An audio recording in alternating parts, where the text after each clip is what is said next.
আসসালামু আলাইকুম ভিউয়ার্স, আপনাদের জন্য নিয়ে আসছি নতুন একটা ভিডিও। আশা করি আপনাদের ভালো লাগবে এবং উপকারে আসবে।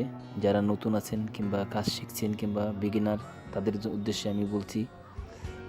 এক্সপার্ট লেভেলের মিস্ত্রি কিংবা ফোরম্যান, কন্ট্রাক্টর যারাই হোক, তাদের জন্য জ্ঞানমূলক একটা ভিডিও নিয়ে আসছি। আশা করি আপনাদের উপকার হবে। একটু উপকার হলে এটাই আমার কাছে অনেক কিছু। আমি মনে করি ধন্য। সাবস্ক্রাইব করে রাখবেন যদি ভালো লাগে, আর যদি ভালো না লাগে তাহলে তো সমস্যাই নাই, সাবস্ক্রাইব করবেন না। যদি ভালো লাগে, উপকার আসে, তাহলে অবশ্যই সাবস্ক্রাইব করবেন। ছাদের শাটারিংয়ের কাজের ভিডিও আগে একদিন দেখাইছিলাম, আর এখন আসছে ছাদের কাজের শাটারিংয়ের পর কি হ্যাঙ্গার বাঁধা হয় কলামে।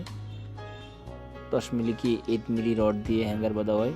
আমরা 3 ফিট উপরে বাঁধছি এখন, মানে কোবলা থেকে 3 ফিট উপরে বাঁধা হচ্ছে। কোবলা বলতে আপনার শাটারিংয়ের যে লেভেলিংয়ের কাঠ, তার উপরে যে কাঠটা, ওটা থেকে মাপ দিয়ে 3 ফিটে একটা হ্যাঙ্গার বাঁধা হচ্ছে। তার উপরে হচ্ছে আপনার রডটা বসবে।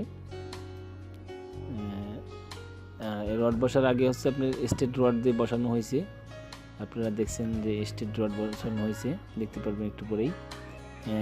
স্টেট রড বসানোর পর আপনার ওটা এবারে 6 ইঞ্চি পর আপনার রিং হবে। রিংয়ের সাইজ হচ্ছে 8 মিলি রডের রিংয়ের সাইজ হচ্ছে 10/3। 10 এটা হচ্ছে 4 আছে, মানে আউট টু আউট 4 আছে।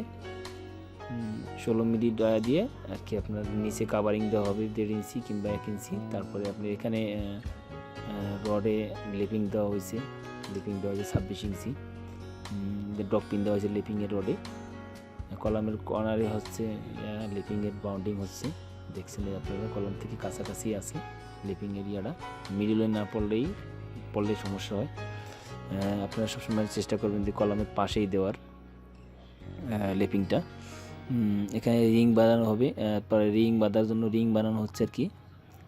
রিং হচ্ছে আপনার 8 মিলি রডের 10/4 রিংয়ের সাইজ। দেখতে থাকেন আপনারা, অবশ্যই ভালো লাগবে।